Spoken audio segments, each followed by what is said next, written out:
I read One Flew Over the Cuckoo's Nest by Ken Kesey. I probably pronounced that wrong, but yeah. Chose this book because it sounded interesting and the characters are abstract and unique, so I figured it would be a pretty good read. The story takes place in Oregon Psychiatric Hospital.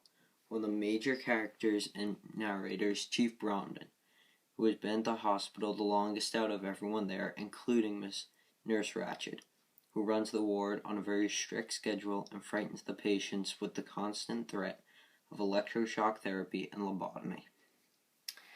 When a new patient arrives named Randall McMurphy, he quickly discovers how uptight and serious the ward is.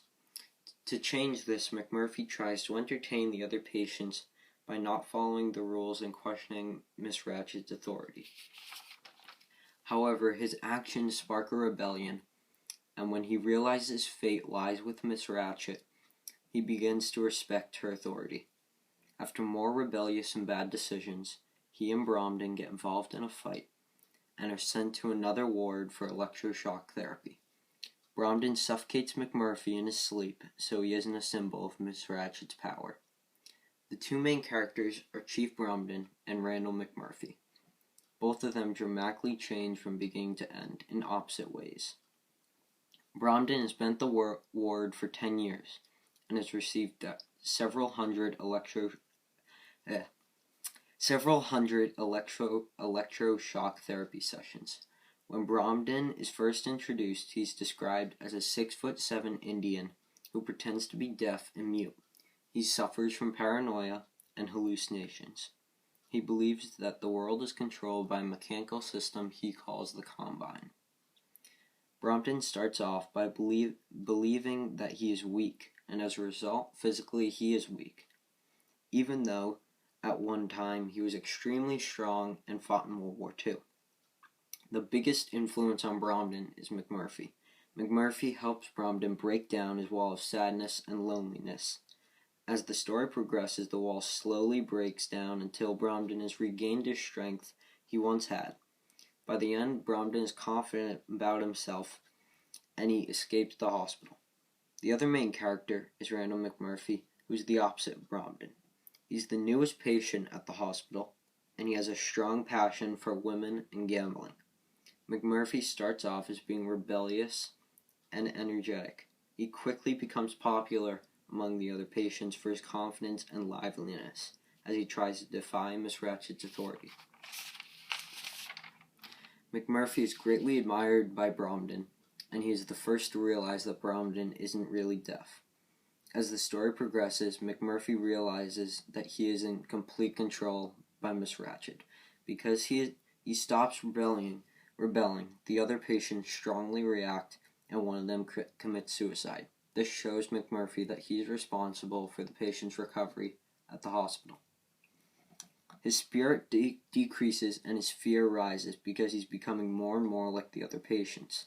McMurphy has a strong influence on the other patients and will do anything to help them or show them how to have a good time.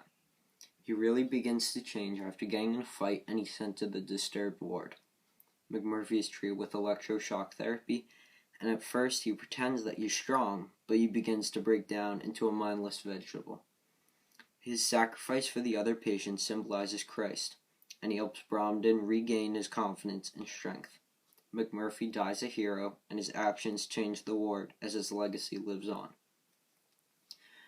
I compared this book to a movie, another book, and a historical event. First, I compared this book to Shutter Island, which also takes place in a mental asylum and features a dramatic character change. It also mentions electroshock therapy. Second, I compared this book to Of Mice and Men, because they both feature foils and take place around the same time, 1950s-ish. Finally, I compared this book to the mental asylums of the early 1900s. This is where a lot of controversial experiments took place, including electroshock therapy and lobotomies. I would recommend this book to any teenager who's a patient reader, because it starts off slow and eventually works up to the climax. I mean, most books do, but it's extended pretty slow, and then it really gets exciting towards the middle and the end. the most, well, I I thought the turning point, at least for me, was when